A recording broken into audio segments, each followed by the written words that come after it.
नमस्कार दोस्तों, आज जो हम कहानी देखने वाले हैं वो एक सच्ची कहानी है। ये जिस लड़की की कहानी है उसका नाम है पाउला। पाउला हमसे ये कहती है कि जब उसकी प्रसूति हो रही थी, जब वो एक बच्चे को जन्म देने वाली थी, तब उसका बहुत ही ज़्यादा रक्तस्राव हुआ था और इस वजह से वो पूरी तरीके से मतलब अचेत ही हो गई, बेहोश हो गई। और उसके बाद उसने अपने आप को दोस्तों अपने शरीर से बाहर जाते हुए देखा। पाउला ये कहती है कि वो शरीर से बाहर जा रही थी कहीं न कहीं उसकी आत्मा। और उसके बाद उसने अपने आप को बादलों की एक सुंदर दुनिया में पाया। उस दुनिया के बारे में बावला ये कहती है कि वहाँ पर बहुत ही सुंदर सुंदर दृश्य दिख रहे थे। वहाँ पर कुछ ऐसी चीज़ें दिख रही थी जैसे हम सपनों में ही उसका वर्णन कर सकते हैं या फिर अपने ख्वाबों में ही उसको देख सकते हैं। पृथ्वी पर ऐसी चीज़ों को देखना पॉसिबल नहीं होगा हमारे लिए। और पावला ये कहती है कि वो एक बहुत ही सुंदर दुनिया थी। वहाँ पर सिर्फ सांस लेने में ही इतना अच्छा लग रहा था कि हम सोच भी नहीं सकते। लेकिन बिना सांस लिए भी हमें हमारा कुछ भी नहीं जा रहा था। मतलब जो आत्मा होती है उसको इसकी ज़रूरत नहीं पड़ती, ऐसा उसने अनुभव किया। और बाद में पावला ये कहती है कि उसके सामने 2 आत्माएँ आई। वो 2 आत्माएँ थी दोस्तों। पावला ये कहती है कि उसमें एक उसके पिताजी थे, जो तकरीबन 10 साल पहले इस दुनिया से चले गए थे। और जो दूसरी आत्मा थी वो उसके भाई की थी। वो 22 साल की उम्र में इस दुनिया से चला गया था, उसका एक्सीडेंट हुआ था। उसके भाई का नाम उसने कहा है टोनी। जो पाउला है दोस्तों, उसके पिताजी जो थे वो बहुत ही प्यार भरी नज़रों से पाउला को देख रहे थे। पाउला ये कह रही थी कि जैसे पृथ्वी पर मतलब हमें कहना पड़ता है जो भी हमें कहना है, और हम जो भी हमें कोई भी इंसान और कहेगा तो उस पर हमें यकीन करना पड़ता है। लेकिन वहाँ पर एक ऐसी दुनिया थी दोस्तों जहाँ पर उनके चेहरे से या फिर उनके आँखों से, उनके चेहरे से ही पता चल रहा था कि उनके दिल में पाउला को लेकर कितना प्यार था। पाउला के पिताजी ने पाउला को ये कहा कि हम यहाँ पर एक बहुत ही सुंदर घर में रहते हैं। हमारे साथ और भी हमारे कुछ सोलमेट्स हैं। मतलब उसके पिताजी और उसका भाई, ये दोनों वहाँ पर एक साथ रहते थे और उनके साथ और भी सोलमेट्स थे। शायद वो उनके समुदाय की आत्माएँ होंगी। और बाद में पाउला के पिताजी ने ये कहा कि मुझे बहुत खुशी होती अगर मैं वहाँ पर तुम्हें लेकर जाता, लेकिन ये तुम्हारा अब तक वक्त नहीं आया। हमें बहुत कम समय मिला यहाँ पर तुम्हारे साथ स्पेंड करने के लिए, तो उसके लिए हम यहाँ पर आए हैं। लेकिन तुम ज़रा भी मेरी चिंता मत करना, हम दोनों यहाँ पे बहुत खुश हैं। पाउला ये कहती है कि उसको बहुत बुरा लगता था हमेशा अपने पिताजी और अपने भाई को लेकर, लेकिन जब उन्होंने कहा कि हम यहाँ पर खुश हैं तो पाउला को बहुत अच्छा लगा। बाद में एक अहम बात पाउला के पिताजी ने उसको ये कही कि तुम अपने जीवन में अपने सपनों को बहुत ज़्यादा सीरियसली लेती हो और उस तरीके से बहुत अच्छा मतलब कोशिश भी करते हो अपने सपने पूरा करने की। लेकिन अपने सपने ही जैसे सारी चीज़ें होनी चाहिए, अगर वैसी नहीं हुई तो इस सारी चीज़ों का क्या फ़ायदा। इस तरीके से तुम्हें नहीं सोचना चाहिए। तुम बस निस्वार्थ रीति से कर्म करती रहो, जो मिलना है या फिर ना मिलना है या फिर जितना मिला है उसमें समाधानी रहने की कोशिश करो। तुम्हारे कर्म ही तुम्हें मतलब आगे बढ़ाएंगे, ना कि तुम्हारा सपना ही पूरा होगा तब तुम्हें मतलब बहुत अच्छी गति मिलेगी। अगर ऐसा नहीं होगा।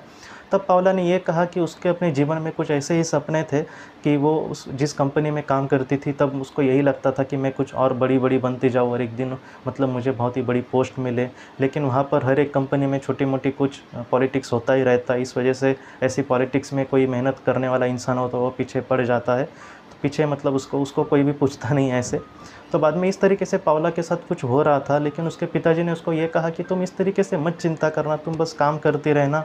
कोई जो भी चीज़ें तुम्हें मिले या फिर ना मिले, लेकिन जो अच्छा काम करता है उसकी काबिलियत कुछ ना कोई समझता है और उसको भी उतनी अच्छी मतलब पोजीशन ज़रूर मिल सकती है।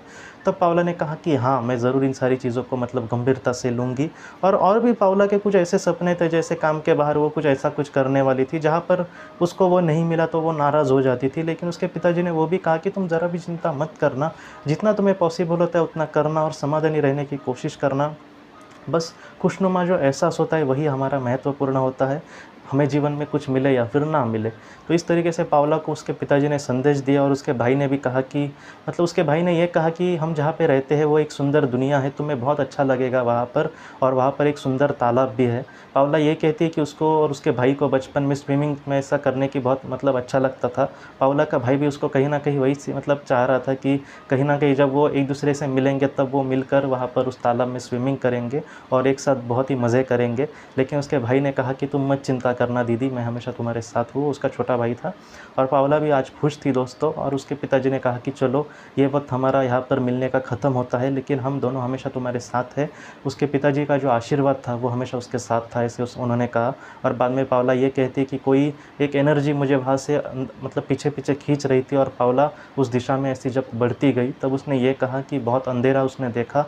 उस अंधेरे के बाद उसने एक सुरंग को देखा और उसके बाद वो ये कहती कि मैं पृथ्वी पर लौट आई। जब वो पृथ्वी पर आ गई दोस्तों, तब उसने ये कहा कि मैं बेहोश थी, और बाद में जब उसको होश आया तब उसको ये पता चला कि उसने एक सुंदर लड़की को जन्म दिया है। और पाउला भी बहुत खुश थी। पाउला का जो हस्बैंड था वो भी बहुत खुश था आज के दिन, क्योंकि वो मरते मरते बची थी, ऐसे डॉक्टर ने उसको कहा था। कुछ वक्त के लिए उसकी तो दिल भी नहीं धड़क रहा था, नब्ज़ भी बहुत ही धीरे धीरे ऐसे चल रही थी, मतलब इस तरीके से जैसे वो इस दुनिया में मतलब दुनिया से मृत्यु होकर ही जैन फिर से लौट आई है, वैसा ही वो हुआ था उसके साथ। और पाउला ये कहती कि आज मैं सचमुच बहुत खुश हूँ कि मुझे एक अलग ज़िंदगी भी मिली।